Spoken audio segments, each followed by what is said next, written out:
Student, कैसे हैं आप सभी लोग? I hope you all are fine. तो बच्चों स्टार्ट करते हैं नेक्स्ट चैप्टर नंबर 15, तोता। बच्चों आप तोते से परिचित ही होंगे। यह बड़ा ही निराला पंछी होता है।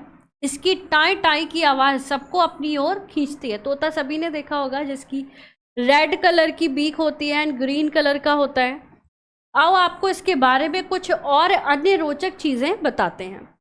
इसकी सबसे मज़ेदार बात इसका मनुष्य की सिखाई बातों को ज्यों का त्यों बोलना है, यानी कि जो चीज़ सिखाई जाती है ये फटाफट से उसे बोल देता है। इतना ही नहीं, यह कुत्ते के भौंकने, बिल्ली के बोलने तथा बच्चों के रोने की भी नकल कर सकता है, यानी कि नकल अच्छी तरीके से। अफ्रीका का स्लेटी तोता केवल रट्टू ही नहीं होता, समझदार भी होता है। उसमें इतनी बुद्धि होती है कि वह वस्तुओं को पहचान सकता है तथा उन्हें गिन भी सकता है। वह अपनी तरफ से छोटे छोटे वाक्य बना भी सकता है। तो एक अफ्रीका में स्लेटी कलर का तोता पाया जाता है। वो रट्टू का मतलब होता है कि जो चीज़ एज इट इज़ उसे बोलना, जो मैं बोल रही हूँ उसे एज इट इज़ बोलना, रटना उस चीज़ को। रटने के अलावा वो काफ़ी समझदार होता है, सेंटेंस फॉर्मेशन भी कर लेता है। संसार में तोतों की 350 से अधिक प्रजातियां हैं। अधिकांश तोते हरे होते हैं, लेकिन कुछ सफ़ेद तथा रंग बिरंगे भी होते हैं। तो मोस्टली तोते हरे, लेकिन कुछ सफ़ेद, कुछ रंग बिरंगे भी होते हैं।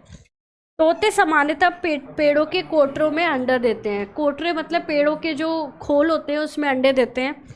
लेकिन ऑस्ट्रेलिया तथा न्यूजीलैंड के तोते की कुछ प्रजाति ज़मीन पर अपने घोंसले बनाती है। तोते मुख्यतः अनाज, फल आदि खाते हैं। इनका पसंदीदा फल अमरूद और अनार है।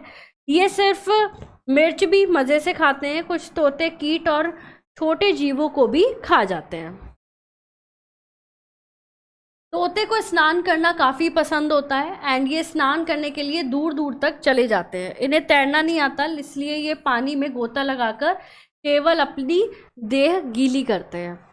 तोते की आयु 50 से 60 वर्ष की होती है। साथ ही ये सुंदर तथा गुड़ी होता है, इसलिए संसार में सबसे अधिक व्यापार इन्हीं का होता है। लोग इन्हें पिंजरों में बंद कर देते हैं। इन्हीं सब कारणों से इसकी कुछ जो प्रजातियां हैं वो क्या हो गई है, लुप्त हो गई है, यानी कि खो गई है, तथा कुछ पर विलुप्ति का संकट मंडरा रहा है, यानी कि कुछ जो है खत्म होने की कगार पर है।